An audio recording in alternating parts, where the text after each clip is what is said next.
Assalamualaikum warahmatullahi wabarakatuh. Alhamdulillahi rabbil alamin. Alhamdulillahi nahmaduhu wa nasta'inuhu wa nastaghfiruh. Wa na'udzu billahi min syururi anfusina wa min sayyiati a'malina. May yahdihillahu fala mudhillalah wa may yudlil fala hadiyalah. Allahumma salli wa sallim ala nabiyyina Muhammadin wa ala alihi wa ashabihi wa man ittaba'al huda. Asbahna wa asbahal mulku lillah walhamdulillahi la syarikalah la ilaha illa huwa wa ilaihin nusyur. Ma'asyiral muslimin, Bapak Ibu jamaah salat subuh yang dirahmati Allah, semoga ibadah kita diterima oleh Allah dan semoga kita istiqamah. Tema yang diminta untuk kita diskusikan pada pagi ini tentang keluarga taat di dalam Al-Quranul Karim. Karena Al-Quran itu besar dan banyak, kita fokus pada surat An-Nisa meskipun tidak semua ayat, tetapi kita ambil poin-poin penting yang berkaitan dengan ketaatan dalam rumah tangga yang patut untuk dibangun seperti yang disebutkan di dalam ayat-ayat surat An-Nisa ini. Tema ini penting Bapak Ibu karena keluarga menghadapi tantangan yang luar biasa, terutama era saat ini. Banyak yang menyebut sekarang ini meskipun kemarin belum pandemi itu sudah dianggap sebagai era disrupsi. Terjadi perubahan yang sangat cepat, perubahan yang sangat drastis dengan beragam faktor yang sangat kompleks. Ditambah lagi dengan pandemi, semakin dipercepat oleh teknologi. Masyarakat pun beradaptasi, keluarga beradaptasi, kemudian cara belajar juga beradaptasi, bisnis pun juga demikian. Para politikus pun juga berubah cara memasarkan dirinya dan juga program-programnya. Tetapi ada yang permanen di dalam ajaran Islam, tidak berubah, yaitu keluarga.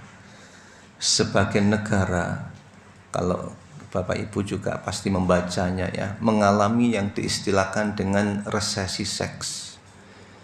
Ya, sebagian remajanya enggan menikah, enggan punya anak.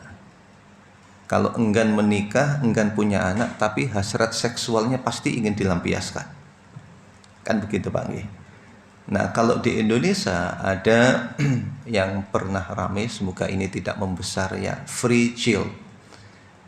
Mau menikah tapi tidak mau punya anak. Kenapa? Mungkin melihat sumpek di rumahnya, lihat adik-adiknya, lihat bapak ibunya betapa repotnya mendampingi anak-anaknya ketika belajar secara daring. Repot apa tidak Bapak Ibu? Nah, ini tantangan. Rumah tangga merupakan institusi yang permanen, bukan lembaga sosial sebetulnya, tapi sebenarnya lembaga syar'i. Lembaga syar'i, sebab keluarga bagian dari maqasidus syariah, bagian dari tujuan yang dikehendaki oleh Allah Subhanahu wa taala untuk dijaga dan juga dilestarikan. Harus ada. Nah, namanya keluarga, ada aspek tujuan syariah yang ingin diwujudkan, yang diistilahkan oleh para ulama dengan istilah hifdun nasli, untuk menjaga keturunan. Nah, negara-negara Eropa itu kebingungan Pak. Kenapa kok bingung? Karena generasi mudanya itu minim. Kalau generasi mudanya minim, ini potensi peradabannya bisa hilang karena tidak ada penerusnya. Karena tidak ada penerusnya. Kemudian juga anggaran terbesar digunakan untuk usia-usia yang sudah sepuh. Sedangkan usia-usia ini, mohon maaf, ini klasifikasi kalau dalam keilmuan mungkin kurang tepat ya. Ada usia produktif dan ada usia yang sudah tidak produktif. Ini saya kira nggak berlaku di sini, produktif semua ini. Ini produktif semua. Kan begitu ya. Nah, Bapak Ibu yang dirahmati Allah Subhanahu wa taala, keluarga menjadi salah satu tujuan yang dikehendaki oleh syariah untuk diwujudkan dalam formula khifdun nasli, untuk menjaga keturunan. Rasulullah dalam hadisnya yang sahih menyebutkan, fa in tazawwaju fa inni mukathirum bikumul umam yaumal qiyamah. Menikahlah karena sesungguhnya aku bangga memiliki umat yang, kalau kathir itu identik dengan banyak secara kuantitatif sebetulnya, Pak. Nah, walaupun kita juga menambahkan banyak secara kuantitas, juga banyak secara kualitas. Tazawwaju, menikahlah. Imam Ahmad bin Hambal rahimahullah, beliau itu begini Bapak Ibu, saya itu malu kalau menghadap Allah Subhanahu wa taala dalam keadaan bujang. Makanya kemudian ketika istri beliau wafat, esok harinya menikah lagi. Kenapa, Pak? Kalau menurut orang Jawa, ini kuburan bojone sik durung kering sudah tazawwaju. Baik Bapak Ibu yang dirahmati Allah, kita lihat bagaimana keluarga yang dikehendaki oleh Allah Subhanahu wa taala di dalam surat An-Nisa ini. Bahwa Al-Qur'an merupakan pedoman bagi keluarga. Al-Quran merupakan pedoman bagi kehidupan individu, kehidupan keluarga, juga kehidupan masyarakat.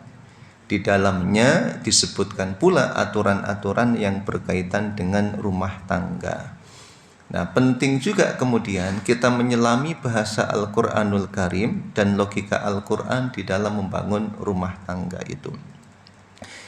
Bahasa Arab itu unik Bapak Ibu, karena di dalam kata itu, bahasa Arab itu tidak sekedar menunjukkan bukan hanya sekedar ungkapan sebuah ekspresi, tetapi di dalamnya ada simbol, ada isyarat-isyarat, bahkan di dalamnya itu penuh dengan makna, dan makna itu kemudian menjadi tujuan yang dikehendaki oleh Allah. Selanjutnya, kita sebagai hamba Allah itu perlu berusaha menyelaraskan tujuan kita dengan kehendak Allah. Kalau di dalam bahasanya Imam Syatibi, pakar maqasid, di dalam kajian Al-Muwafaqat itu ada konsep yang diistilahkan dengan maqasidul mukallaf.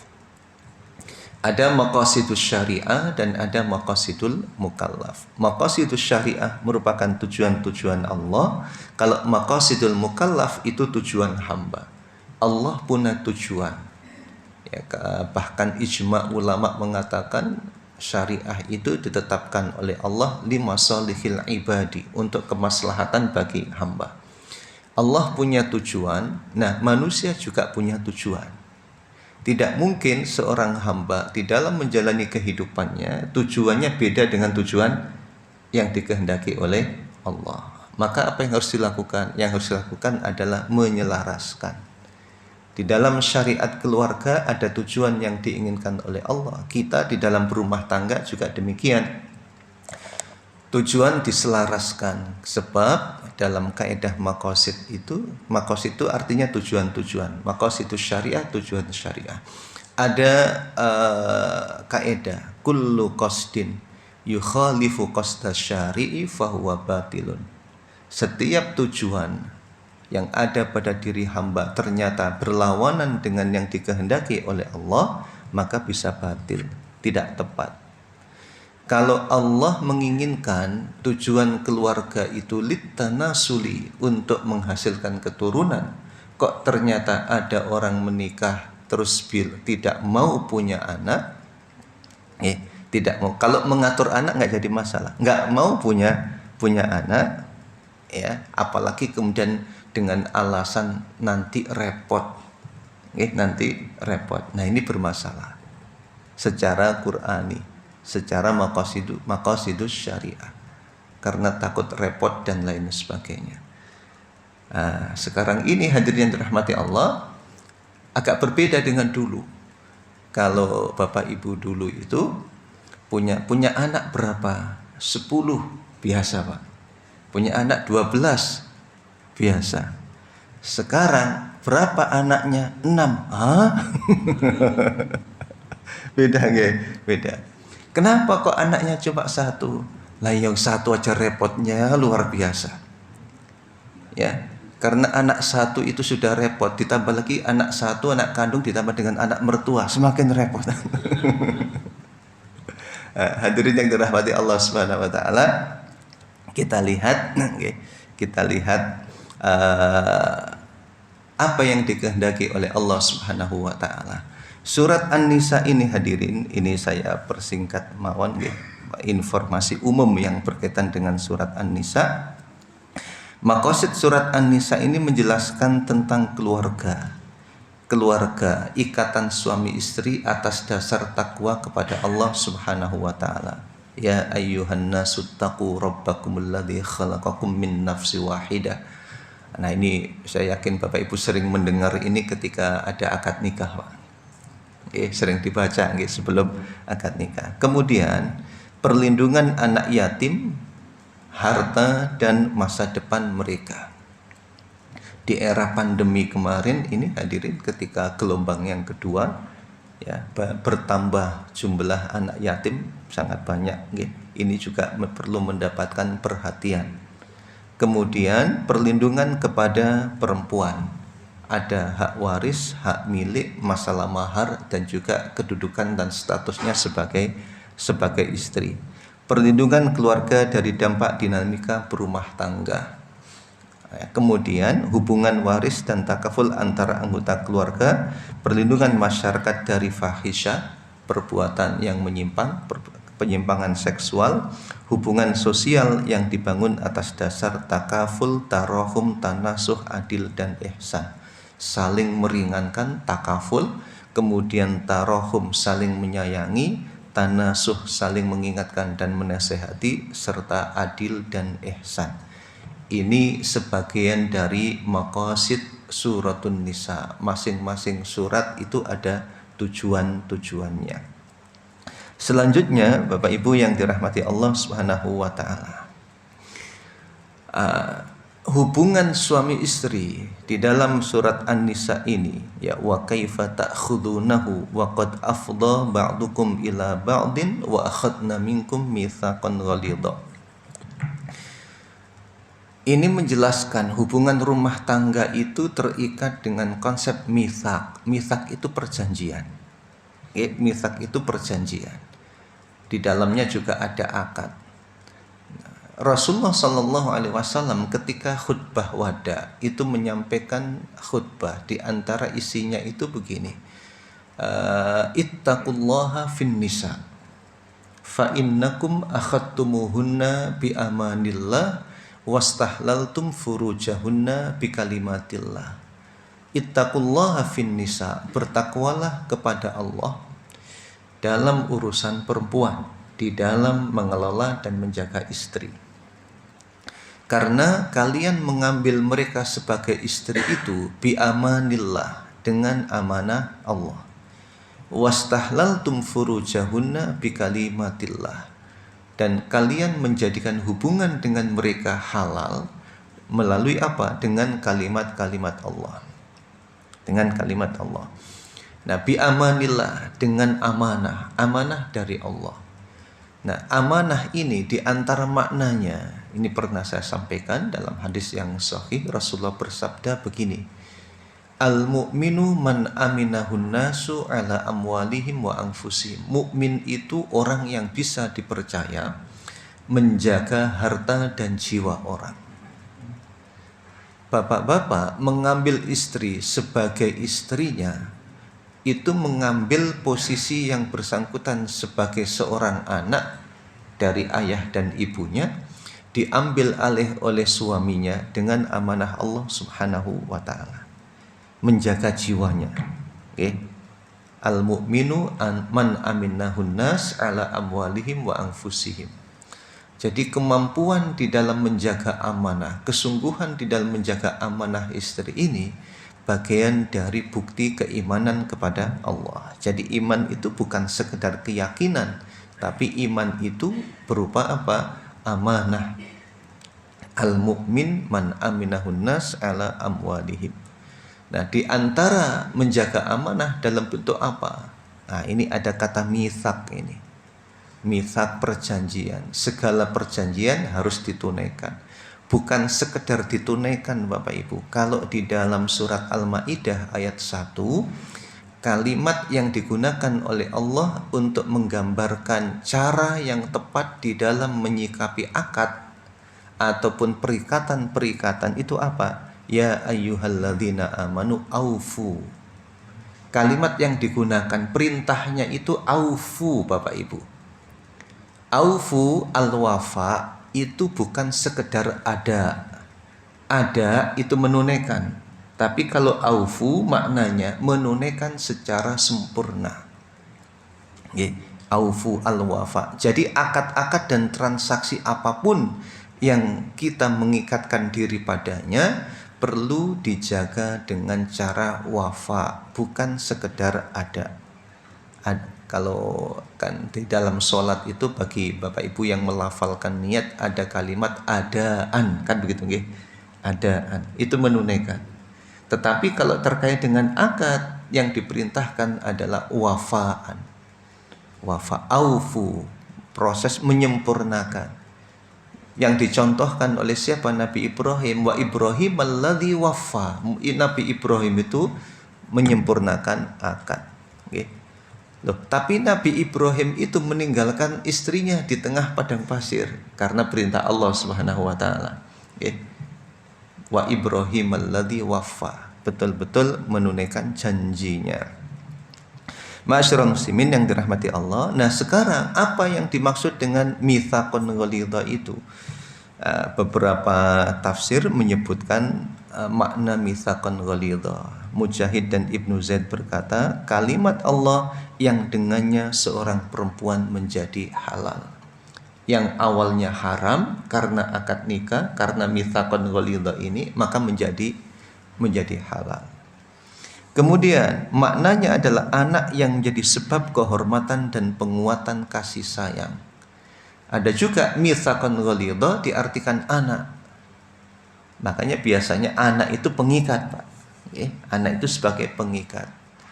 Kadang suami istri itu tidak cocok, sering konflik, tetapi berat bila berpisah. Apa alasannya? Anak. Ada alasan anak. Bahkan di beberapa kasus dalam rumah tangga, meskipun sudah berpisah suami istri itu tetap tinggal serumah dan masing-masing kamarnya berbeda, tidak mau meninggalkan keluarganya untuk karena apa, Pak? Anak. Ada juga yang seperti itu. Karena anak.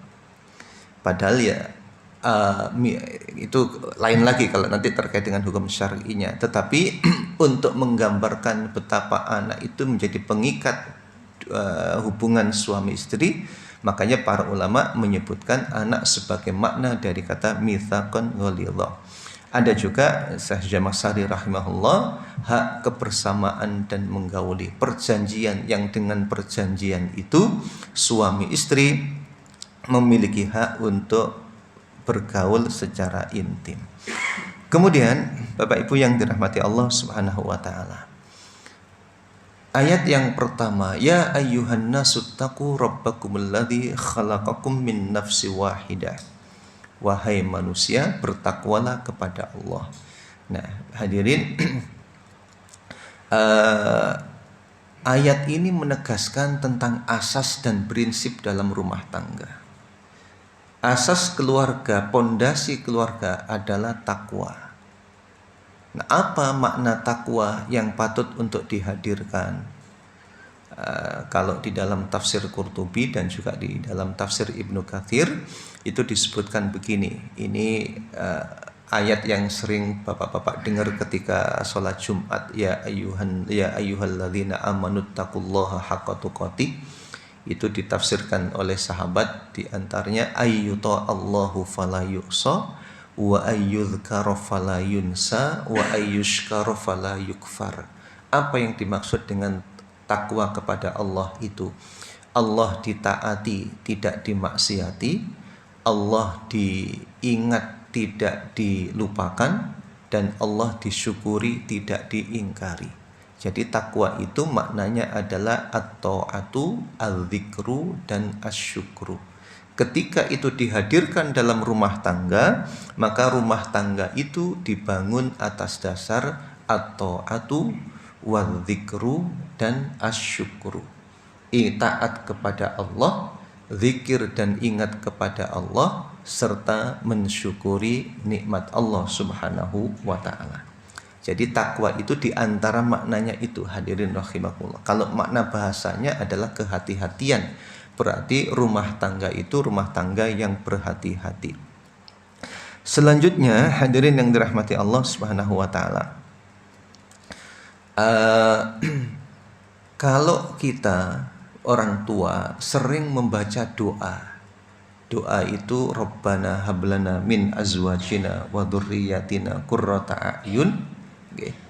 Kepingin anak dan keluarga menjadi qurrata a'yun, yang disebut dengan penyejuk hati. Ini ada dialog Abu Sa'id ditanya, wahai Abu Sa'id, qurrata a'yun itu di dunia atau di akhirat? Kalau kita menginginkan anak dan istri pasangan hidup kita sebagai qurrata a'yun, itu wujudnya nanti di akhirat atau sekarang di dunia? Dijawab oleh beliau, di dunia, bukan di akhirat. Apa itu? Yaitu ketika seseorang menyaksikan pasangan hidupnya serta anaknya dalam ketaatan kepada Allah dan Rasulnya. Itu qurrata a'yun. Jadi kalau kita minta kepada Allah anak, istri, atau suami menjadi qurrata a'yun saat bapak ibu menyaksikan anggota keluarganya taat kepada Allah. Kalau taat kepada Allah, hadirin, hati itu adem, hati itu sejuk. Kalau normal loh Pak, tapi ada juga orang tua itu ketika anaknya rajin ke masjid takut juga. Anak saya ikut aliran apa? Pergi ke masjid kok ikut aliran apa? Nah, ma'asyiral muslimin yang dirahmati Allah Subhanahu wa taala, takwa sebagai asas. Kemudian ya, kalau tadi urutan-urutan maqasidnya nggih, berikutnya terkait dengan keluarga. Allah berfirman, "Wala tu'tus sufaha'a amwalakumul lati ja'alallahu lakum qiyaman warzuquhum fiha waqsuhum wa qulu lahum qawlan ma'rufa." Ini ketaatan yang berkaitan dengan pengelolaan harta dan kekayaan. Kalau secara tekstual, ayat ini bicara tentang anak-anak yatim. Bicara tentang anak-anak yatim. Tradisi masyarakat Arab, kalau ada anak yatim, ini diasuh. Ada pengasuhnya. Dan ini kemudian dilestarikan oleh Islam, dilanjutkan. Sampai-sampai Rasul itu mengingatkan, ya, aku bersama pengasuh anak yatim, yang nanggung anak yatim itu seperti dua jari ini. Nah, anak yatim itu boleh jadi yang bersangkutan memiliki warisan. Boleh jadi banyak, warisannya banyak. Sedangkan mereka masih kecil. Anak yang masih kecil belum balik itu disebut dengan safih, jamaknya sufaha. Safihun jamaknya sufaha. Di antara makna sufaha itu orang anak yang tidak cakap di dalam mengelola harta, belum mampu pegang duit, belum mampu pegang harta. Ketika anak tidak mampu memegang harta, maka hartanya dipegang oleh walinya, oleh pengasuhnya. Nah, ayat ini memberikan pelajaran kepada para pengasuh anak yatim itu. Apa yang harus dilakukan terhadap harta mereka itu? Nah, di sini ayatnya memberikan penjelasan. Nah, kalimat pada ayat ini menyebutkan wala tu'tus sufaha'a amwalakum, hartanya jangan dikasihkan ke mereka karena mereka belum cakap usianya, belum sempurna dan tidak bisa mengelola uang, mengelola harta. Harta itu dijadikan oleh Allah sebagai penopang kehidupan untuk mereka, warzuquhum fiha, nggih, warzuquhum fiha. Berilah mereka belanja pakaian dari hasil harta itu. Dari mana kata hasil itu didapat? Dari kalimat fiha. Di sini Bapak Ibu, okay, ada kalimat warzuquhum fiha. Syekh Zamakhsyari mengatakan karena kalimatnya adalah fiha, maka maknanya adalah dari hasilnya. Kalau misalnya kalimatnya minha, maka diambil dari pokoknya. Karena diambil dari hasilnya, maka hartanya diapakan Bapak Ibu? Diinvestasikan. Okay? Diinvestasikan, dikelola. Secara khusus ada riwayat ittajiru bi amwalil yatama hatta la ta'kulahas shadaqah.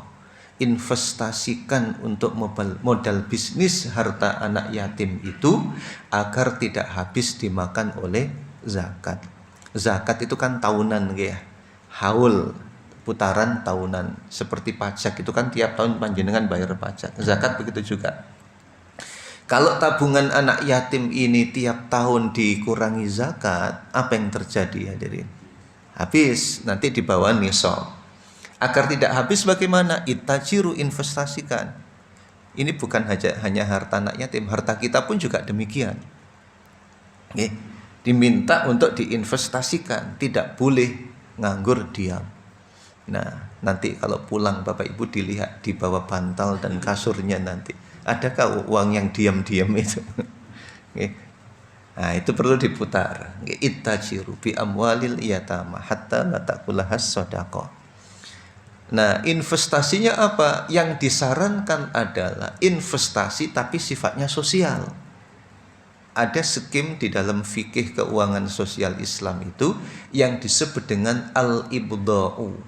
Apa al-ibda' itu? Al-ibda' itu prakteknya adalah kita mengelola harta orang lain secara sukarela. Nanti hasilnya, pokoknya dan sebagainya dikembalikan lagi pada yang bersangkutan. Kita nggak ngambil apa-apa. Itu al-ibda' namanya. Salah satu skema dalam keuangan sosial di dalam Islam. Ini prakteknya luas sebetulnya, tidak hanya terkait dengan harta anak yatim.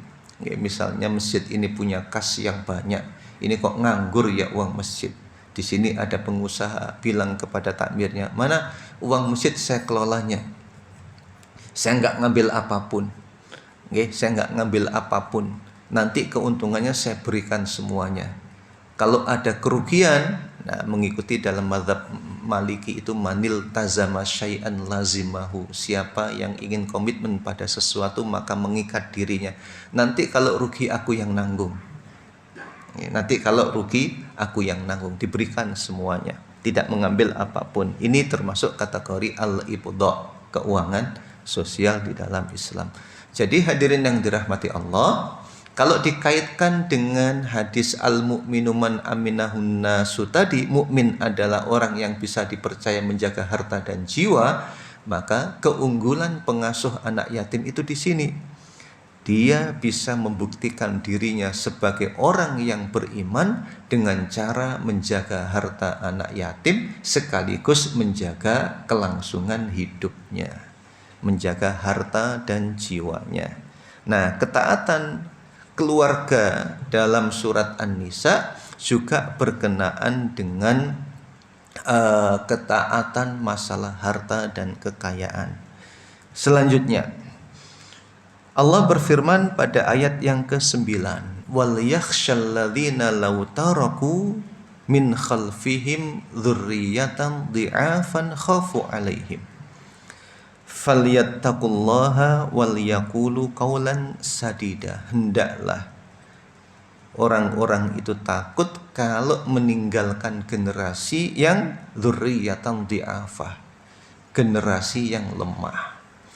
Kata dhi'afah disebutkan dalam bentuk nakirah.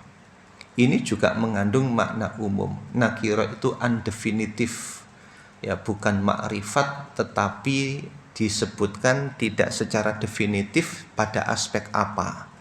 Karena tidak disebutkan dalam aspek apa, maka maknanya umum, apa saja. Orang tua perlu khawatir dan takut kalau anak-anak yang ditinggalkan ini lemah. Lemah mentalnya, lemah intelektualitasnya, lemah spiritualnya, bahkan juga lemah harta dan kekayaannya, lemah ilmunya dan sebagainya. Perlu khawatir. Karenanya Islam mempersilahkan orang tua untuk menyiapkan masa depan anak-anaknya, termasuk diantaranya adalah masa depan harta dan kekayaannya. Rasulullah mengingatkan Sa'ad bin Abi Waqqas radhiyallahu anhu ketika saat ini mengatakan kepada Nabi, "Ya Rasulullah, uangku banyak, anakku hanya satu orang perempuan. Boleh enggak aku sedekahkan seluruh hartaku?" Kata Nabi, "Jangan. Kalau 2/3 jangan. Masih banyak itu. Kalau 1/3 bagaimana ya Rasul?" Kalau 1/3 itu sudah banyak. Bila kamu tinggalkan anak dan keturunanmu dalam keadaan berkecukupan, yang demikian itu lebih baik dibanding kamu tinggalkan mereka alatan yatakaffafunan nas, dalam keadaan kekurangan kemudian bergantung kepada orang lain. Makanya kemudian masyarakat itu sangat gemar kalau ditanya, "Kenapa sampean kok bekerja?" "Untuk keluarga." Lah, kan nanti sampean tinggalkan. "Iya, ini untuk keturunan." "Untuk berapa turunan?" "Untuk 7 turunan." Kasihan yang ke-8 nggak dapat bagian. Okay. Nah, ma'asyiral muslimin yang dirahmati Allah Subhanahu wa taala, generasi yang kuat. Nah, kalau generasi yang kuat yang perlu ditinggalkan apa? Hadirin yang dirahmati Allah, tapi konsepnya tidak hanya ditinggali duit saja. Kalau ditinggali duit saja boleh jadi kuat peninggalan hartanya, tetapi aspek yang lain diabaikan, ini bisa masalah hadirin. Oke, bisa bermasalah. Di dalam Al-Qur'an itu ada cerita-cerita. Ada anak yang mewarisi harta orang tuanya, tapi tidak mewarisi cara orang tuanya menjaga harta. Oke. Mewarisi bisnisnya, tapi tidak mewarisi cara bisnis orang tua. Di dalam surat Al-Qalam ada cerita, ada anak mewarisi sawah-sawah dan ladang orang tuanya, tapi tidak mewarisi cara orang tuanya di dalam mengelola ladang itu.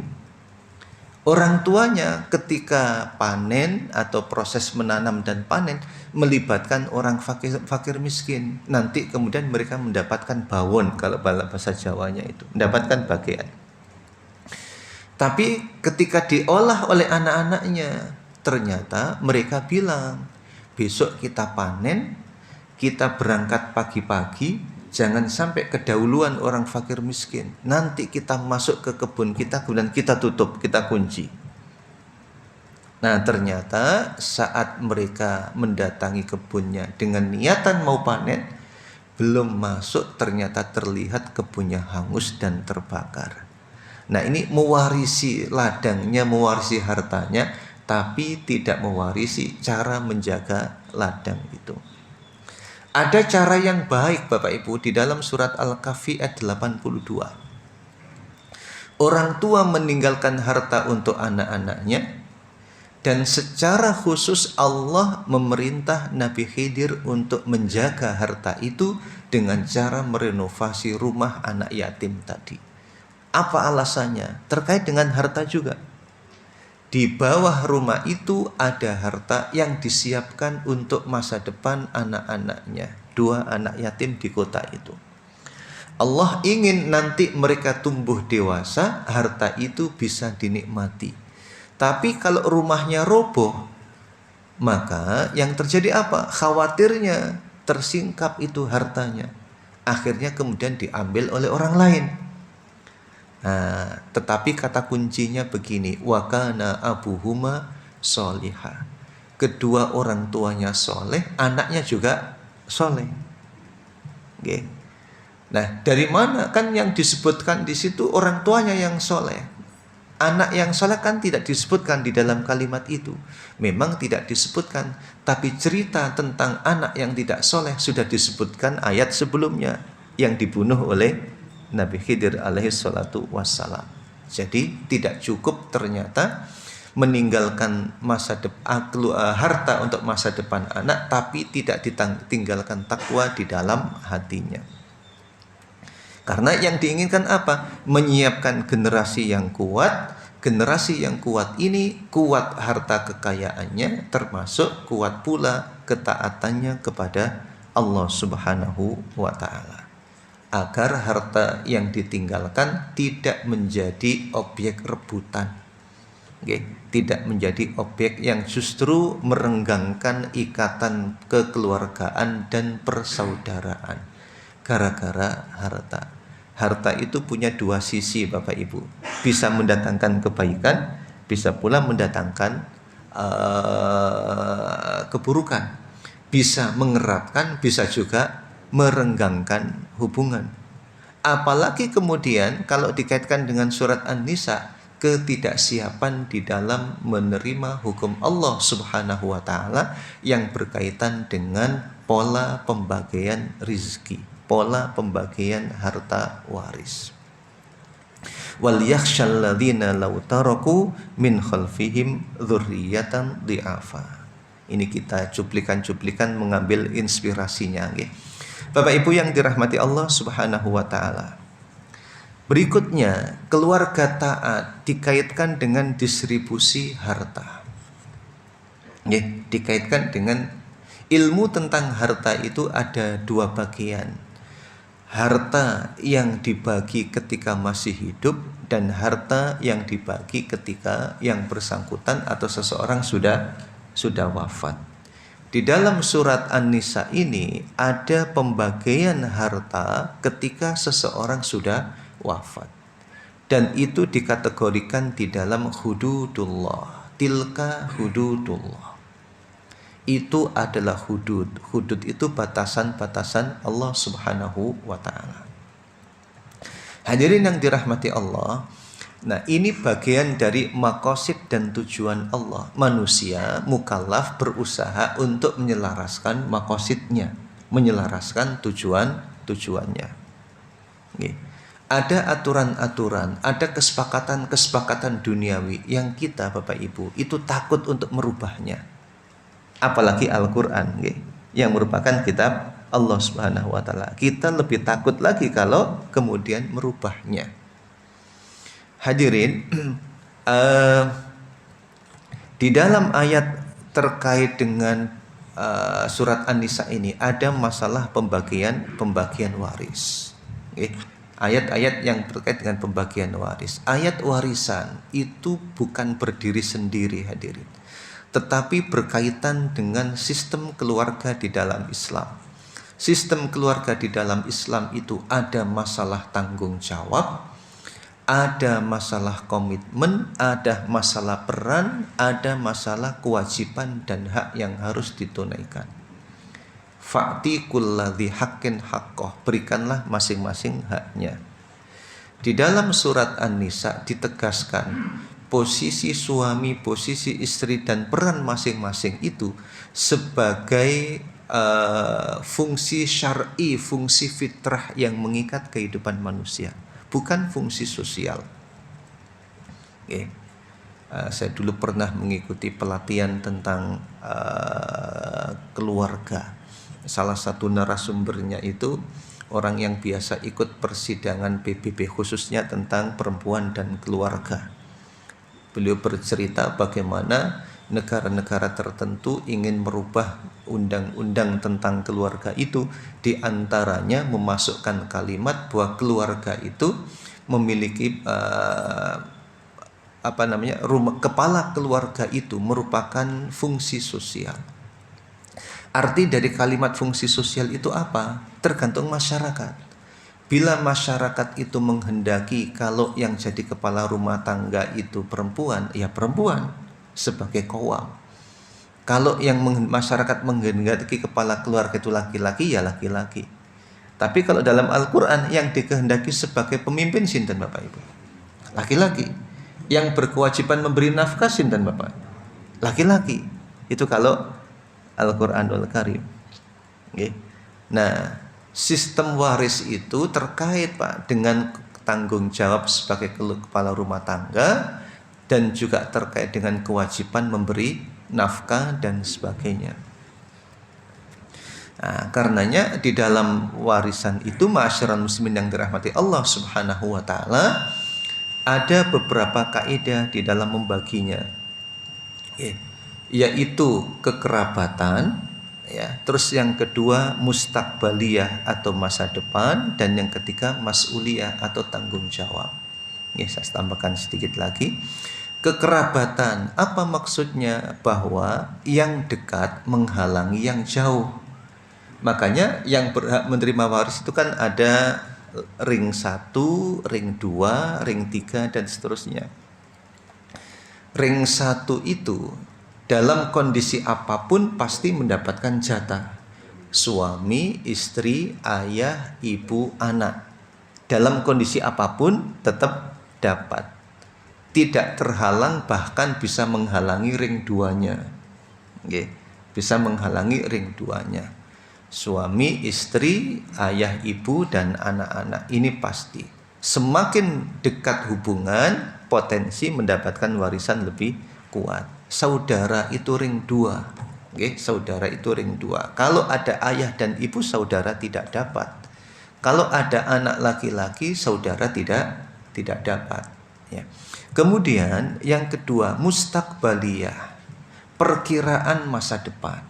Yang memiliki masa depan lebih panjang, di perkiraan manusiawi, ya, maka mendapatkan jatah lebih banyak.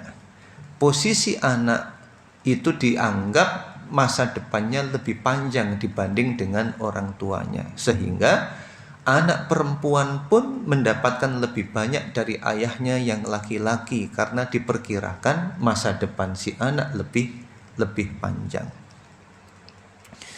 Nah, tetapi ketika satu level, kaitannya dengan mas'uliyah, kaitannya dengan tanggung jawab.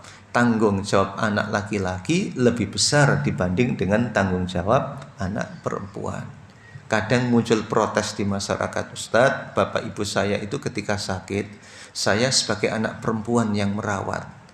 Kakak saya yang laki-laki tidak mau merawat ayah ibu. Nah, kalau seperti itu ketika ayah ibu wafat, apakah saudara laki-laki saya tetap mendapatkan warisan lebih banyak wong dia tidak mau merawat? Saya jawab ngeten, kalau seperti ini, ketika mana yang salah? Yang salah itu apakah pembagian waris 2:1 untuk laki-laki?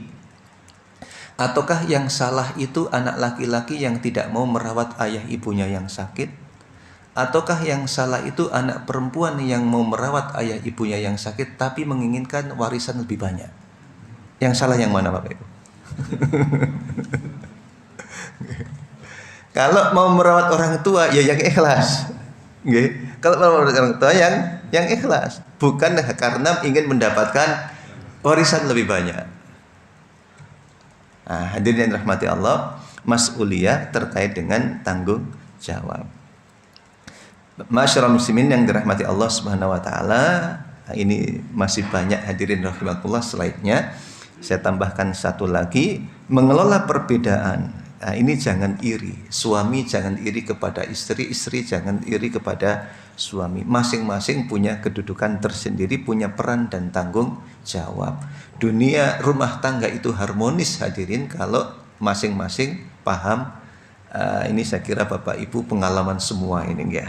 Ketika harmonis terjaga, ketika masing-masing paham posisinya dan taat kepada perannya. Taat pada perannya, tidak boleh iri satu sama lainnya. Dalam keuangan rumah tangga itu juga ada kemandirian. Harta ibu adalah harta ibu, harta istri adalah harta istri. Di dalam harta suami ada hak keluarga.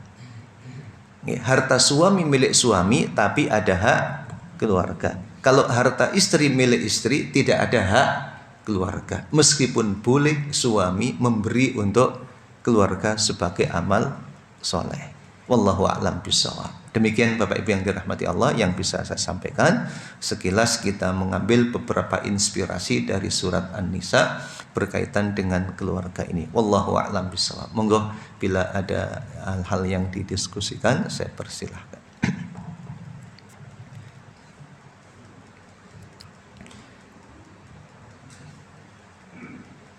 Baik, kalau tidak ada kita cukupkan sampai di sini. Semoga pertemuan kita yang singkat ini bermanfaat dan semoga Allah menganugerahkan kepada kita semua keluarga yang taat kepadanya, anak, istri, suami dan anggota keluarga menjadi qurrata a'yun, penyejuk hati yang kita saksikan mereka taat kepada Allah dan juga taat kepada Rasulullah sallallahu alaihi wasallam. Bismillahirrahmanirrahim. Alhamdulillahirabbil alamin. Hamdan yuwafi ni'amahu wa yukafi'u mazidah. Ya Rabbana lakal hamdu kama yanbaghi li jalali wajhikal karim wa 'azimi sultanik. Allahumma 'allimna ma yanfa'una wanfa'na bima 'allamtana wa zidna ilma. Rabbana ighfir lana dhunubana waghfir li abaina wa ummahatina waghfir li azwajina wa auladina waghfir liman 'allamana wa liman hadana wa li zari'il khaira fina. Allahumma rzuqna usratan muti'ah warzuqna sakinah mawaddah wa rahmah. Allahumma rabbana hablana min azwajina wa dhurriyyatina qurrata a'yun waj'alna lil muttaqina imama. Rabbana auzi'na an nashkura ni'mataka allati an'amta 'alaina wa 'ala walidina wa an na'mala salihan tardah wa aslih lana fi dhurriyyatina wa aslih lana fi dhurriyyatina wa aslih lana fi dhurriyyatina inna tubna ilaika ya rabbal alamin. Rabbi ij'alna min muqimis shalah wa min dhurriyyatina Rabbana wa taqabbal du'a. Rabbana atina fid dunya hasanah wa fil akhirati hasanah wa qina adzabannar. Walhamdulillahi rabbil alamin. Subhanakallahumma wa bihamdik asyhadu an la ilaha illa anta astaghfiruka wa atubu ilaik. Wassalamualaikum warahmatullahi wabarakatuh.